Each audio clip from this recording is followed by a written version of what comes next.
രണ്ടാമത്തെ ഐറ്റം അവിയലല്ല, ഓലൻ. എന്റെ ദൈവമേ, ഈ കാണുന്ന മനുഷ്യന് വിചാരിക്കേ അവിയലൊക്കെ ഉണ്ടാക്കിയിട്ടില്ലെങ്കിലും ഉണ്ടാക്കാൻ കൂടുന്ന. ഇപ്പൊ നിങ്ങക്ക് മനസ്സിലായോ അടുക്കളയിൽ ലക്ഷ്മണ രേഖ വരച്ചേക്കുവാന്ന് ഞാൻ പറഞ്ഞത് വെറുതെ അല്ലല്ലോ.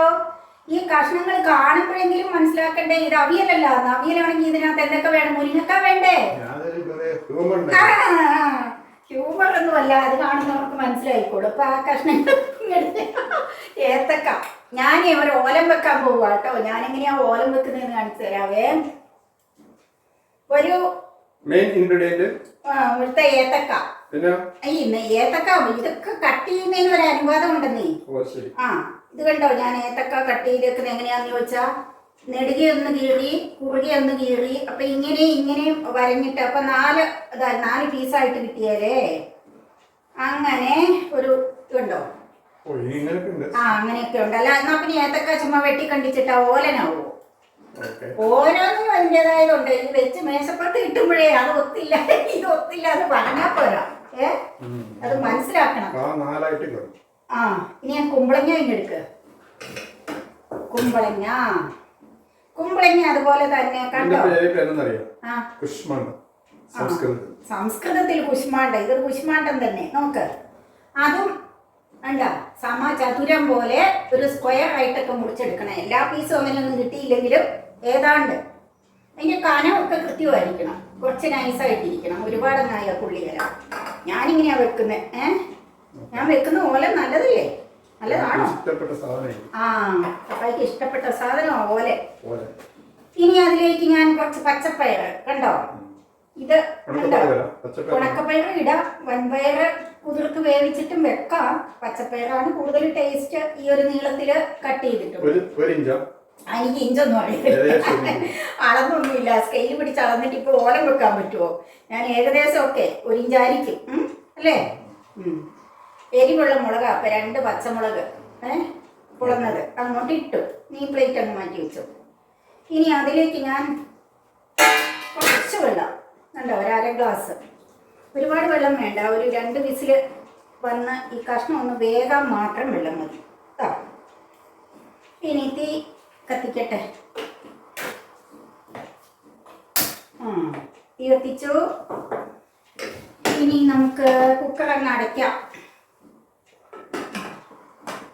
കുക്കർ അങ്ങ് അടച്ചു. ഇനി ഇതിന് 2 വിസിൽ വരണം. 2 വിസിൽ വന്ന് ഈ കഷ്ണങ്ങളൊക്കെ വേകണം. പിന്നെ ഒരു 2 മിനിറ്റ് പണിയേ ഉള്ളൂ. വലിയ പണിയൊന്നുമില്ല ഓലം വെക്കാനായിട്ട്. പക്ഷെ വലിയ പണി ഇല്ലെന്ന് പറയുമ്പോഴും ഈ കഷ്ണം കട്ട് ചെയ്തെടുക്കണം ഏതാണ്ട് കൃത്യമായ ഒരളവില്. പിന്നെ ഇതുണ്ടോ തേങ്ങ ചിരണ്ടി പാല് പിടിഞ്ഞ് വെച്ചേക്കുന്നുണ്ടോ? റെഡിമെയ്ഡ് എല്ലാം കിട്ടും. പക്ഷെ നമ്മളെപ്പോഴും ഹെൽത്തി ഫുഡ് എന്നും പറഞ്ഞ് ഹെൽത്തി ഫുഡ് കഴിക്കുന്ന ആൾക്കാരല്ലേ. നമ്മൾ റെഡിമെയ്ഡ് പരമാവധി ഒഴിവാക്കിയേക്കുന്നവരല്ലേ. അപ്പൊ പിന്നെ ഇപ്പൊ റെഡിമെയ്ഡ് എന്തെല്ലാം മേടിക്കുന്നത്? എല്ലാം റെഡിമെയ്ഡ് മേടിച്ച് തിന്ന് ഇല്ലാത്ത രോഗമൊക്കെ വരുത്തുന്ന അത് വേണ്ടല്ലോ. അല്ല, ഡെത്തിന്റെ കാര്യത്തിൽ ഇപ്പൊ നമുക്കൊന്നും പറയത്തില്ല. ഇപ്പൊ എങ്ങനെയൊക്കെ നോക്കിയാലും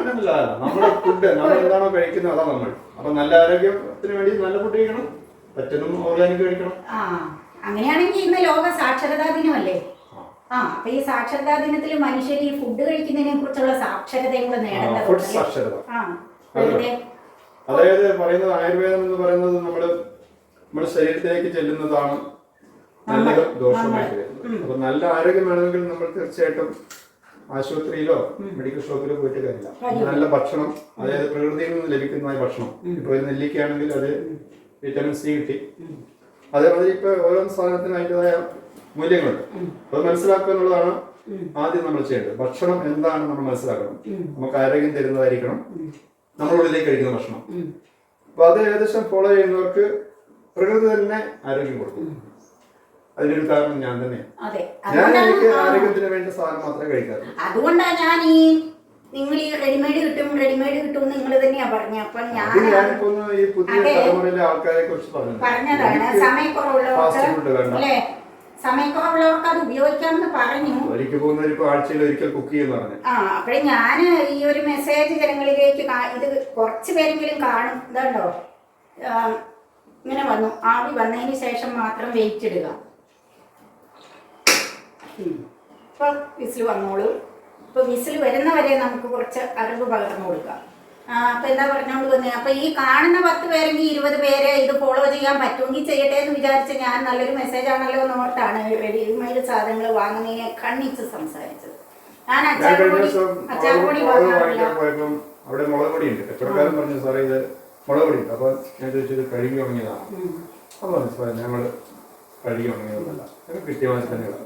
അപ്പം ഇത് ശരിക്കും വേണമെങ്കിൽ നമുക്ക് ശുദ്ധമായത് വേണം. ശുദ്ധമായത് കഴിച്ചാൽ മതി. കാരണം ഏറ്റവും കൂടുതൽ കീടനാശിനികൾ അടിക്കുന്ന സാധനമാണ് പച്ചമുളക്. അത് പച്ചമുളക് നമുക്ക് ഏതായാലും അത് പറിച്ച് ഉണങ്ങിക്കൊണ്ടിരുന്നില്ല, അതായത് അത് കഴുകിക്കൊണ്ടിരുന്നില്ല. അപ്പൊ നമുക്ക് നല്ല ആരോഗ്യം വേണമെന്നുണ്ടെങ്കിൽ നമ്മൾ അതിന്റെ കെമിക്കൽ കഴുകി വെള്ളം ഉപയോഗിച്ച് കഴുകുക. അപ്പൊ അതിനെക്കുറിച്ച് പണിയുണ്ട്. അന്നേരം ഉണ്ടല്ലോ, പണിന്ന് മാത്രമല്ല പെണ്ണുങ്ങൾക്ക്, വീട്ടമ്മമാർക്ക് പുറത്തുള്ള കാര്യങ്ങൾക്കൊന്നും അധികം അങ്ങോട്ട് പോകാനൊരു സമയം കിട്ടിയല്ല. അത് നമ്മളൊരു ശരിക്കും ടൈം മാനേജ്മെന്റ് പഠിക്കാത്തതുകൊണ്ടാണ് എനിക്ക് 24 മണിക്കൂർ നമുക്കുണ്ടല്ലോ. ഉണ്ട് ടൈം മാനേജ്മെന്റ് എത്ര ചെയ്താലും വേണ്ടത്ര ഉപയോഗപ്പെടുത്തണം. എങ്കിലും ഉപയോഗപ്പെടുത്തിയാൽ തന്നെ അത് അടുക്കളപ്പടി നിങ്ങളിപ്പോൾ കണ്ടില്ലേ, നിങ്ങൾക്ക് അറിയത്തില്ല എന്നിട്ടാ. നമ്മളൊരു ഐറ്റം ഉണ്ടാക്കുക മാത്രമല്ലല്ലോ, അതിന് പിന്നാമ്പുറത്ത് എന്തെങ്കിലും വർക്കുണ്ട്. ഇനി എന്തെങ്കിലും ക്ലീനിങ് ഉണ്ട് ഇവിടെ. ഈ എടുത്ത പാത്രങ്ങൾ ഐറ്റം അധികമൊന്നുമില്ല, എന്തോരം പാത്രം കഴുകണം. അപ്പം ഇതെല്ലാം ചെയ്യുമ്പോൾ പ്രത്യേകിച്ച് ഒരു വിസിൽ വന്നേ, പ്രത്യേകിച്ച് ജോലിയൊക്കെ ഉള്ള വീട്ടമ്മമാർക്ക്, പിള്ളേര്, ചെറിയ പിള്ളേര്, അങ്ങനെയൊക്കെ ഉള്ളവർക്ക് ഇതെല്ലാം ഒന്നും നടക്കുക. എന്നാലും പരമാവധി നോക്കുക.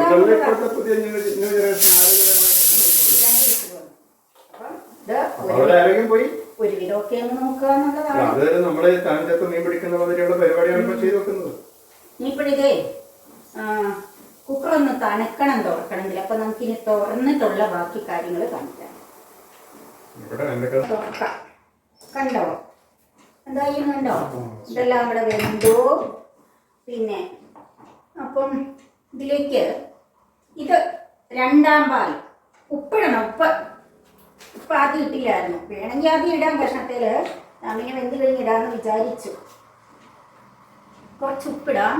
ഉപ്പൊക്കെ അവരവരുടെ, ചിലർക്ക് ഉപ്പ് കൂടുതൽ വേണം, ചിലർക്ക് കുറച്ച് മതി. എന്തായാലും അങ്ങ് കോരിയിട്ടേക്കരുത് കണ്ണും പൂട്ടി, അത് കൂടിപ്പോവും. കുറവാണെങ്കിൽ നമുക്ക് എപ്പോഴും എന്ത് ചെയ്യാം, പിന്നെ ലേശം ചേർത്ത് കൊടുക്കാൻ പറ്റും. ഉപ്പിട്ടു. ഞാൻ തീ ഓഫാക്കിയായിരുന്നല്ലോ. ഇനി ചെയ്യേണ്ട പണി ആ 2ാം പാലിനെടുത്തേ. തേങ്ങ പിഴിഞ്ഞിട്ട് 2 പാലെടുത്ത് വെച്ചിട്ടുണ്ട്. കണ്ടോ, കഷ്ണമൊക്കെ ഒന്ന് വെന്തു. 2ാം പാൽ ഏതാന്ന് നോക്കട്ടെ. ഇത് തന്നെ ഒഴിച്ചോ. ഒരുപാട് നീണ്ട തേങ്ങാപ്പാൽ എടുക്കണ്ട. തനിപ്പാൽ എടുത്തു കഴിഞ്ഞാൽ പിന്നെ അതുപോലെ തന്നെ അത്രയും കട്ടിയില്ലെന്നേ ഉള്ളൂ. എന്നാലും ഒരുപാട് വേണ്ട. ഒരു 1/4 ഗ്ലാസ് മിച്ചം 2ാം പാലുണ്ടായിരുന്നു, അതങ്ങ് ഒഴിച്ചു. ഇനി അതൊന്ന് തിളയ്ക്കണം. കണ്ടോ, ഇതിന്റെ ന്യൂട്രീഷ്യസ് വാല്യൂ കൂടാനുള്ള മെയിൻ കാരണം അറിയാം.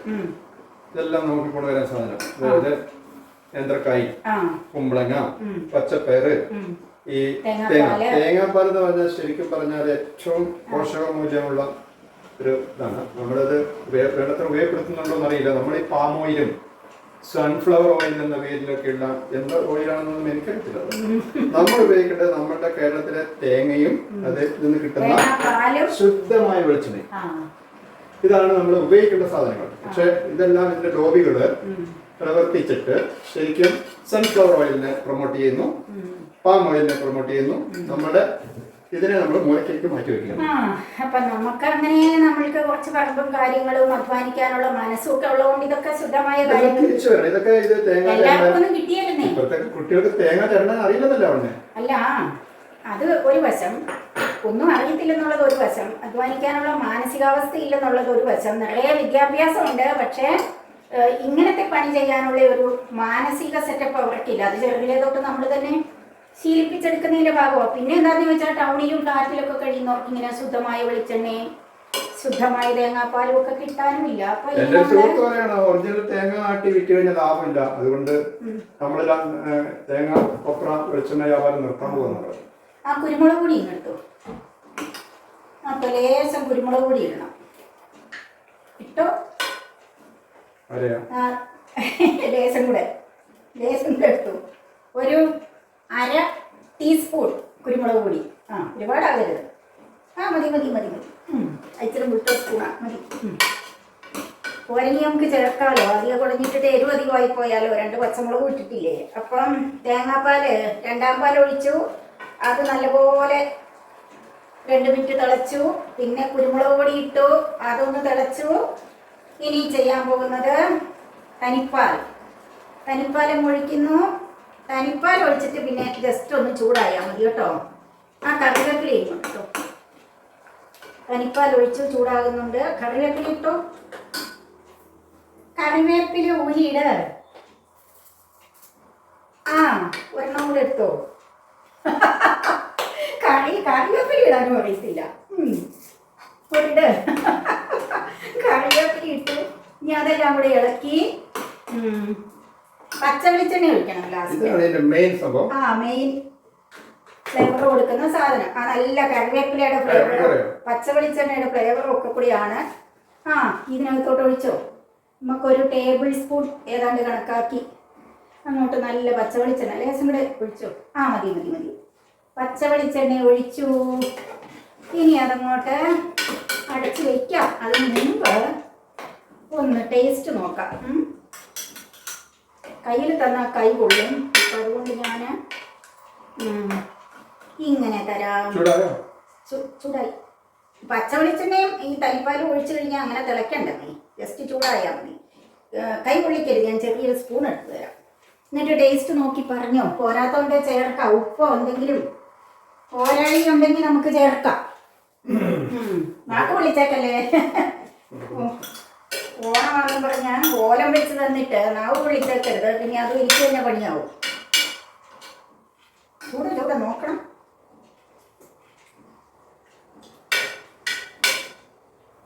ഇങ്ങനെയായി. ഉപ്പുണ്ടോ? കറക്റ്റാണോ ഉപ്പ്? ഇത് നമ്മുടെ ഭാഗത്തിന് ഉപ്പാണ് അല്ലേ? എരിവോ? നല്ല ഓലന. കറക്റ്റ് അനുപാതം.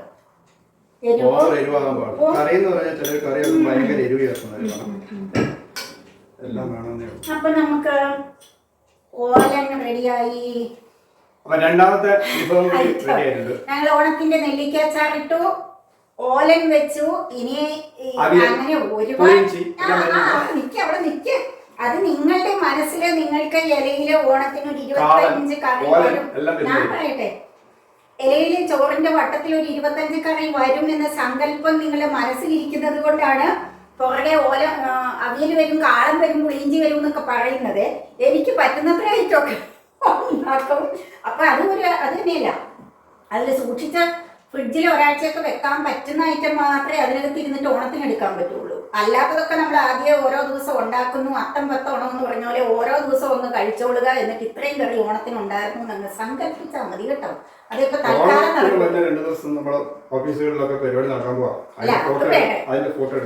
അത് വേറെ അവിടെ നിൽക്ക് ഓടിപ്പോകാതെ. അപ്പൊ ഞങ്ങളുടെ ഓലൻ ഇഷ്ടപ്പെട്ടെങ്കിൽ ലൈക്ക് ചെയ്യുക, ഷെയർ ചെയ്യുക. വീഡിയോ ആദ്യം കാണുന്നവരാണെങ്കിൽ ഒന്ന് സബ്സ്ക്രൈബ് ചെയ്ത് സപ്പോർട്ട് ചെയ്യുക. ഓക്കെ. നമ്മുടെ വീഡിയോ പുരോഗതി പ്രാപിച്ചുകൊണ്ടിരിക്കുകയാണ്.